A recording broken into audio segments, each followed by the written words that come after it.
તો આ સાથે નેશનલ સ્ટોક એક્સચેન્જના એમડી અને સીઈઓ આશિષ કુમાર ચૌહાણની ઇન્ડિયન ફાઇનાન્શિયલ માર્કેટ પરની પુસ્તક સ્થિત પ્રજ્ઞ અમદાવાદમાં લોન્ચ થઈ છે।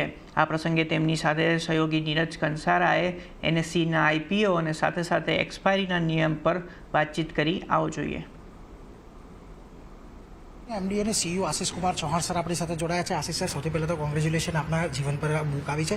સૌથી પહેલાં તો આ બુકની અંદર જે તમે સંતુલનની વાત કરી છે, કઈ રીતે પોતાના જીવનમાં આ સંતુલન ઉતારવું જોઈએ, અને બીજી વસ્તુ કે રોકાણની દ્રષ્ટિએ આ સંતુલન કેટલું મહત્વનું છે? એક દ્રષ્ટિએ જોઈએ તો આ જે પુસ્તક છે મેં નથી લખ્યું, મારા જીવન પર મયુરભાઈ શાહે લખ્યું છે, અને એક રીતે એમણે મારા જીવનમાં સંતુલન જોયું એવું એમનું માનવું છે, એટલે એમણે એના પર લખી છે।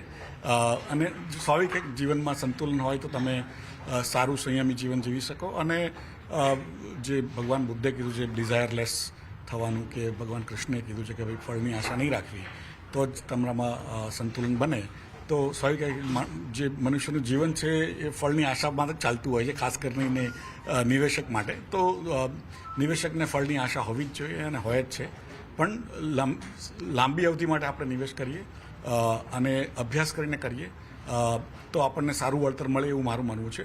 સવારે ખરીદીને સાંજે વેચવું, કે સવારે વેચીને સાંજે ખરીદવું એ નિવેશ ના હોઈ શકે।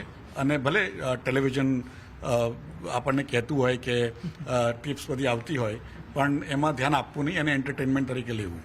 જી સર, એક્સપાયરીને લઈને એ સવાલ પૂછવો છે। ગુરુવારથી મંગળવાર શિફ્ટ થઈ છે, આનાથી શું ચેન્જીસ કોઈક વર્કિંગની અંદર આવશે, કે કઈ રીતના ચેન્જીસ તમે અત્યારે એક્સપેક્ટ કરી રહ્યા છો? નહીં, આમાં ખાસ ચેન્જીસ થતા નથી, કારણ કે આપણે જોયું છે કે બીએસસીએ પહેલાં ગુરુવારનું એમનું એક્સપાયરી ડેટ હતું, પછી એમણે શુક્રવારનું કર્યું, પછી મંગળવાર કરનું। એમાં કોઈ પણ જાતનો ક્વેશ્ચન તમે પૂછ્યો નથી બીએસસીને, કે કોઈ બીજાએ નથી પૂછ્યો, ખાલી જ્યારે એનએસસીનું આવ્યું ત્યારે તમે પૂછ્યું, પણ એમાં જેવું બીએસસીમાં થયું હતું એવું જ આમાં થશે। બીજું, ઇલેક્ટ્રિસિટી કોન્ટ્રાક્ટ માટેની મંજૂરી મળી ગઈ છે સેબી પાસેથી, કેટલા ઇમ્પોર્ટન્ટ રહેશે આ પ્રોડક્ટ ડાયવર્સિફિકેશનના હિસાબે?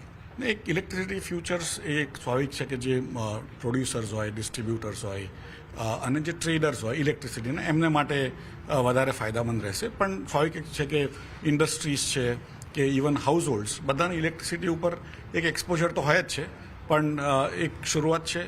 વર્લ્ડમાં ઇલેક્ટ્રિસિટી ફ્યુચર્સ ઘણા સારા ટ્રેડ થાય છે, પણ ઇન અ હોલસેલ માર્કેટ।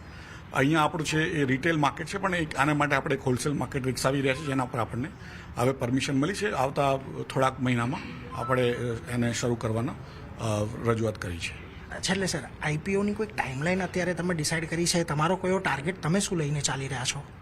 હજી અમે પહેલું પગલું પણ ભર્યું નથી। જે નો ઓબ્જેક્શન સર્ટિફિકેટ અમારા સેક્ટોરલ રેગ્યુલેટર પાસે આવે એના પછી જ અમે પોતાનું રેડ હેરિંગ પ્રોસ્પેક્ટસ પ્રિપેર કરી શકીએ, અને એના પછી અમે ફાઇલ કરી શકીએ પાછું સેબી સાથે, અને એના પછી એમણે જે બી એનું પૃથ્થકરણ કરીને અમને જે ક્વેશ્ચન પૂછવાના હોય પૂછી શકતો। અત્યારે શરૂઆત થઈ નથી, કે ને કે જે સ્પર્ધા હોય એમાં જ્યારે લોકો દોડવા મળે એની હજી સ્ટાર્ટ થયું નથી। સ્ટાર્ટ થશે, હા, સ્ટાર્ટિંગ લાઇન હજી અમે ત્યાં જ ઊભા છીએ, જ્યારે કહેશે ત્યારે અમે શરૂ કરીશું।